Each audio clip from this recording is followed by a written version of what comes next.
Chers amis, quelques mots pour comprendre le jeûne de Tisha B'Av.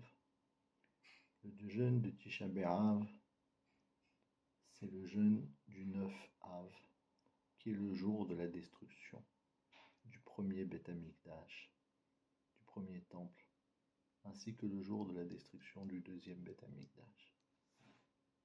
Les Chachamim, les sages, ont fixé un jeûne pour qu'on s'endeuille sur Jérusalem ce jour-là. Et ils ont dit, Kol Amitavel al Yerushalayim, Zoché Veroé Besimchata. Tout celui qui va s'endeuiller, qui va s'attrister sur la disparition du temple, méritera de voir sa joie, sa reconstruction. D'un autre côté, les sages nous ont dit que toutes les punitions qui arrivent viennent du fait qu'on ne s'est pas suffisamment préoccupé du Beth Amikdash. Uniquement parce qu'on n'a pas assez pleuré, on ne s'est pas assez attristé sur cette destruction, ça a été la cause de tant de malheurs dans le peuple juif. C'est pourquoi il faut se préoccuper sur la destruction du temple, verser des larmes, lire des lamentations et comprendre ce qui nous manque.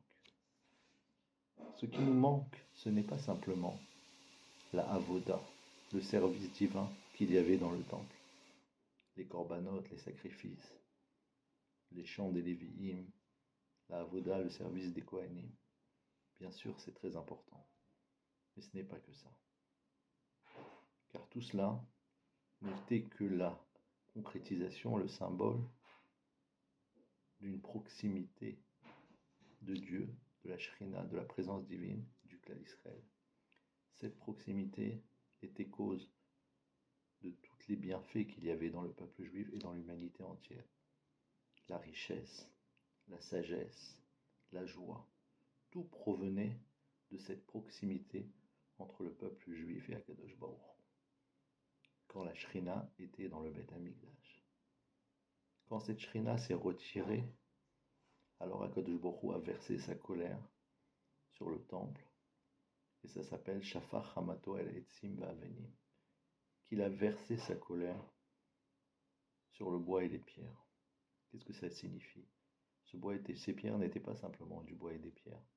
C'était l'endroit d'où on pouvait puiser toute la réussite, toute la sagesse, toute la connaissance. Pourquoi le Midrash appelle ça Etzim Va'avenim? Ça, il faut le comprendre en comprenant le Midrash que dit nos sages.